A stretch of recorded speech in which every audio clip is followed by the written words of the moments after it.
Washington, AP. President Donald Trump says his deal with North Korea's Kim Jong-un will save tens of millions of people from a potential nuclear war. Now he just has to get everyone else on board. Frustrated with lukewarm backing from congressional Republicans, criticism from Democratic opponents and skepticism from allies and the media, Trump made a stop on the North Lawn of the White House to promote his agreement with Kim and challenge the blowback that it's vague and lacking in clear objectives. The surprise appearance Friday on Fox. He has been grumbling that not everyone agrees. Trump's frustrations are all the more notable now during the honeymoon phase of the deal, when goodwill has yet to be tempered by reality.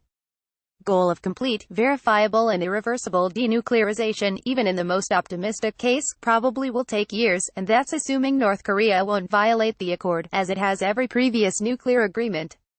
The president is facing questions about his public embrace of Kim and the North Koreans' autocratic leadership style, including what Trump said was a joke about the obedience of the autocratic Kim's advisors. Trump said he was doing what is necessary for peace. "I don't want to see a nuclear weapon destroy you and your family," Trump told reporters. He added, "If you're fair, when I came in, people thought we were probably going to war with North Korea. If we did, millions of people would have been killed." The joint statement signed this past week by Trump and Kim promises they will work toward a denuclearized Korean peninsula, but includes no details on how or when weapons might be eliminated or even reduced.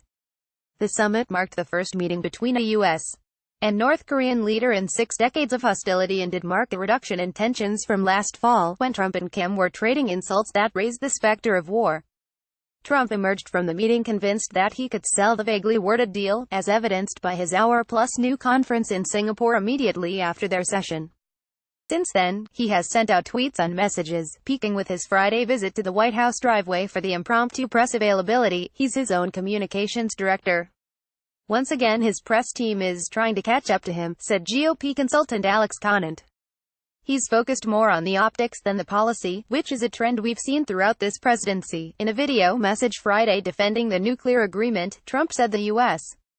must seize the chance to avert nuclear conflict at all costs. "Our world has seen more than enough conflict. If there's a chance at peace, if there's a chance to end the horrible threat of nuclear conflict, then we must pursue it at all costs," he said. Trump believes President Barack Obama would have gotten a different reception. And Trump thinks he should receive credit for making an agreement on an issue where Obama was unable to make progress.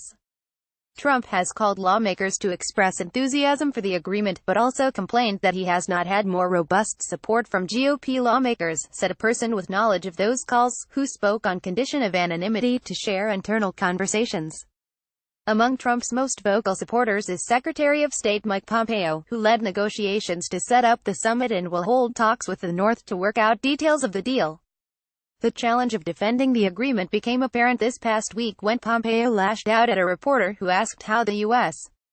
would verify the North's compliance with the deal. "I find that question insulting and ridiculous and, frankly, ludicrous," Pompeo said in Seoul, where he was seeking to reassure U.S.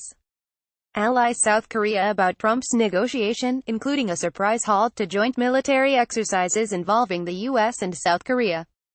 Trump's press strategy comes after a bare-bones messaging plan around the summit, when White House officials seemed unable to answer questions about the broadly worded joint statement. Trump's announcement that he would halt the exercises appeared to catch Pentagon officials unaware. White House staff said Trump's seat-of-the-pants changes on the day of the summit undercut their plans to roll out the agreement. Those plans included trying to change the time of his news conference to deciding he personally wanted to reveal the contents of the deal live. He changed his mind after news photographs showing the signed agreement text appeared on television.